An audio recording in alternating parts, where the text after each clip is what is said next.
Good morning, and welcome to Bad Bat Hikes.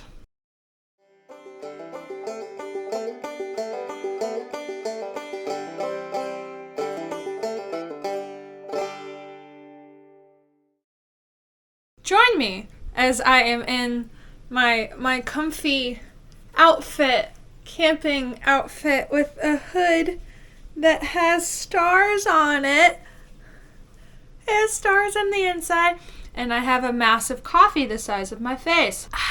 We're cozy today. We're cozy today for our top 5. So our top 5 we're talking about this week is top 5 trail towns along the Appalachian Trail. Towns that I think you should definitely stop in, if not zero in, if you are planning to hike the Appalachian Trail or to do a section hike or to have this as your starting point for a day hike.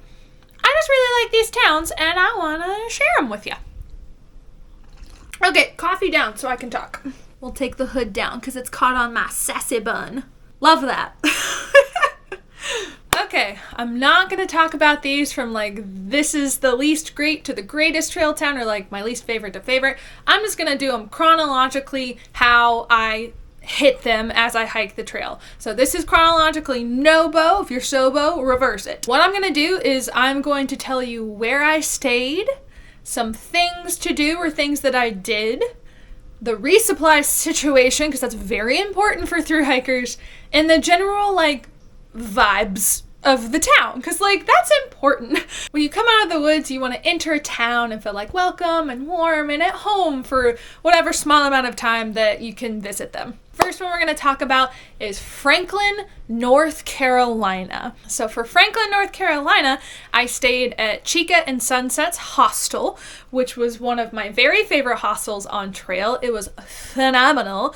So the place to stay was a 10 out of 10. Would highly recommend Chica and Sunset's. Part of Chica and Sunset's stay is they'll give you a ride to town, which was really important because otherwise you would have had to get an Uber. It wasn't walkable. It would have been a very, very long walk, and definitely not a walk that you want to do after, walking through the woods for days on end. So they very graciously dropped me off in town. So in town, the things to do, there are several shops, including the ever so famous Outdoor 76, which is a gear store. And definitely if you're thru hiking, stop in there because they give away free buffs to thru hikers, the bandana things that you can use for a million different purposes. Definitely stop in so you can get your buff and you can sign their class of whatever year it is, banner that they hang up. There's also a lot of restaurants to choose from that are all walkable within that little downtown area. So there's lots of good food to be had. I actually had my birthday dinner at a Mexican restaurant in Franklin, and it was such a blast. For resupply, they had an actual grocery store, Ingles, and that was buddied right next to a Dollar General. So between the two, you can get absolutely everything you would want or need in a resupply. We always love a good real grocery store let's party situation. And then the vibes for Franklin were so homey and nice. You can definitely tell that they're used to having hikers all over the place. People were so nice. Next town on my list that you would hit is Hot Springs. Now I believe this is the first town the trail walks you through town. I believe that this is the first time the trail is a sidewalk, as it is a handful of times as you go north. So I thought that was so cool. You literally come out of the woods and you're still on trail, but you're walking through town, and they have the little AT symbol stamped in the concrete, and I thought that was so cool. So in Hot Springs, I stayed at the Laughing Heart Hostel, which was a decent hostel. It had everything you needed. Staff was nice. There were cool people there. Little to no complaints about the Laughing Heart Hostel, so would recommend staying there. They have a really cool outside area that I hung out in for a while. It's a good time. As for things to do, you're already in town, so everything is walkable. It's a small town, but you can walk to, down the main drag, there's an outdoor store. I bought a few things there. The gentleman who was working at the time, I wish I remembered his name, but he was very kind. He helped me find insoles. What else did I get? I think I bought my neck knife there. There's also several restaurants to choose from and go to. I think there was a bar, or at least the restaurant we went to, it was like kind of a pub, so like there was a bar there. So there's some different places to go and eat. And then there's the actual like hot springs. Like there is actual hot springs in Hot Springs, hence the name. So there's like a hot springs resort where you could go. I did not go here, but I had trail buddies who did. So it's my understanding that you can like book to like a day pass essentially to like go in and like use their different facilities and whatnot. It's like a resort. You don't have to stay at the resort to book time to like go hang out there. Like, who was I with? Pretty sure it was Leffy. If you followed Stella on YouTube, she met up with Leffy and they hiked a bunch of the trail together, but I was bouncing around him for a while. I believe he went to the springs because he was definitely the one I was talking about. Like, oh, like, how was it? And he thought it was great. So, by recommendation of Leffy, I'll recommend the Hot Springs Resort. Then as far as resupply, there's a Dollar General in town. So, I just resupplied there because it was the easiest. So, kind of mid, resupply, but Dollar General does the job. I'm not going to knock Dollar General. They had everything a hiker needed, and that was that. So, plus the vibes, it was like starting to become spring when I got there. So like when you came down, like all of the trees were in bloom, and like the trail walks right through town, and there's like a diner to go to and like restaurants to go to, and you're bumping into everybody because you're literally on trail whether you stop or not. So I ran into a bunch of people. It was just very homey, and you got to talk with other hikers, and that was super fun. Plus everybody, just like in Franklin, everybody was so nice. Obviously the trail walks right through their downtown, so everybody knows that it was the beginning of hiker season and they were excited for hikers to come through. Next on the list, and I will tell you, this was my favorite trail town stop of the entire trip, was Irwin, Tennessee. So I stayed at Uncle Johnny's hostel, which I thought was fantastic. We had a great group of people there. They have like a little gear store at the front.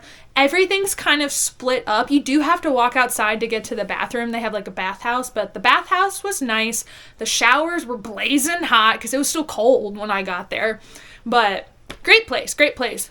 Stay at Uncle Johnny's if you have the chance. And then in town for like the things to do category, I spent a 0 day here with my friend Woodchuck. We had a blast.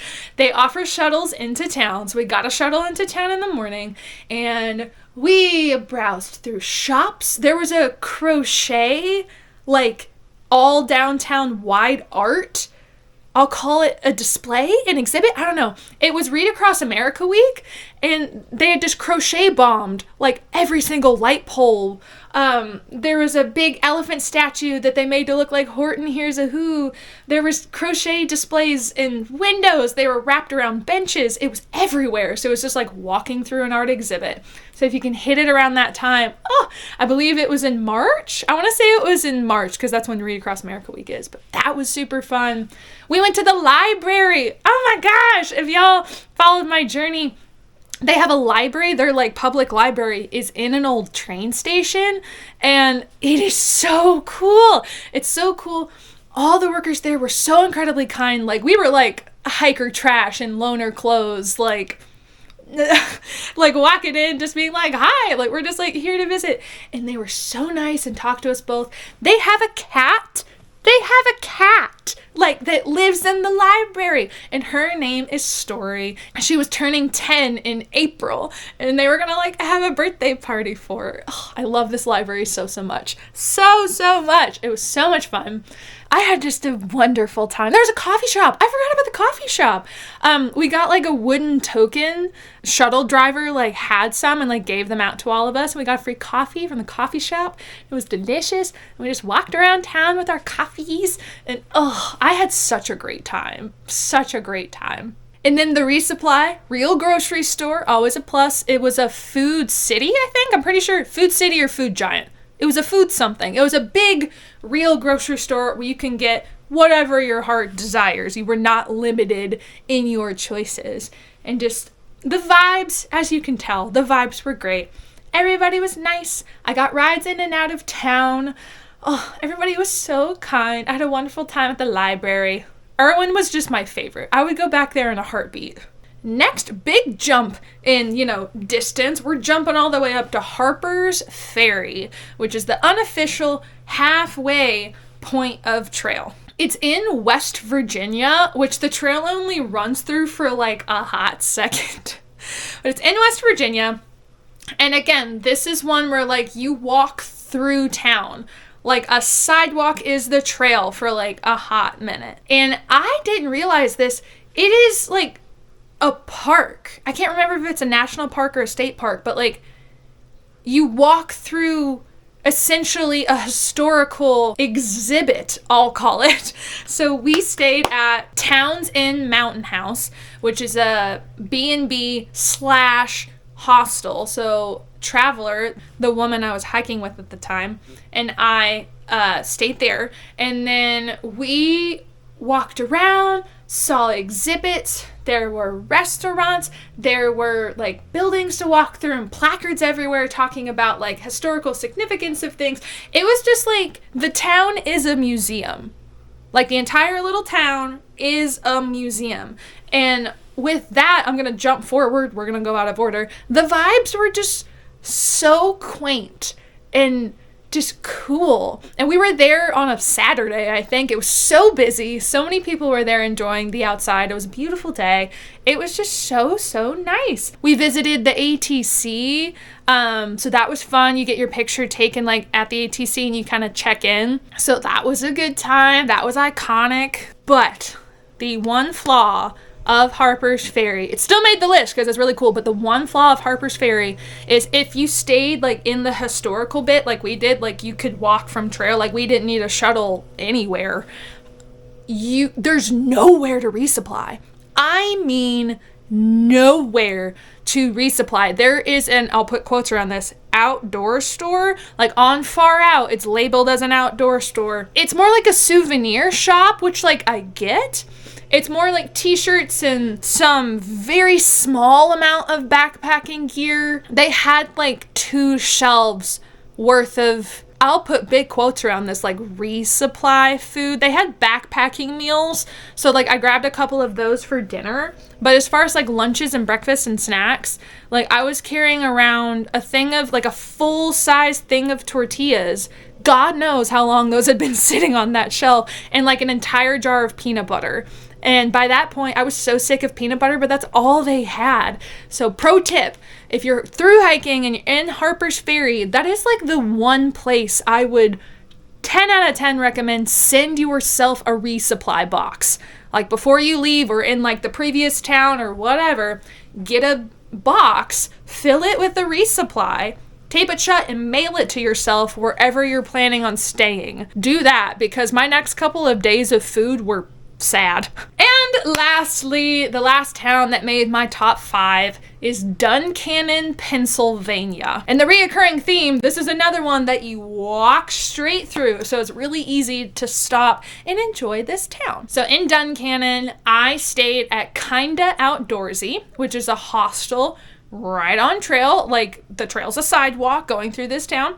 So Kinda Outdoorsy. And this place, the front half is like a general store and the back half is the hostel. So the resupply and the hostel was essentially the same place. I did almost my entire resupply there because if you stay at the hostel, they give you a discount on resupply stuff, which is super nice. For things to do, we went to the Doyle Hotel, which is very famous. It was built in 1903, has changed owners a couple of times. I believe it was bought in 2021, and they've like revamped it entirely. It's a new owner. There's like a new menu at the restaurant and a new menu at the bar. So we went and got food there. It was delicious. There's also other like restaurants and stores and things to go in, which is super nice. It's kind of an unassuming town. Like when I first walked in, I was like, oh, like, is there going to be anything to do? Is there going to be anywhere to go? It's more like small town, quaint. like very like mom and pop shops, which I am so into. Another thing to do, I believe this was on Wednesdays, and I got really lucky because I was there the night that they were doing it, is the local Christ Lutheran Church. A local church offers a free hiker spaghetti dinner on, like I said, I think it was Wednesdays during the summer. And a big group of us went.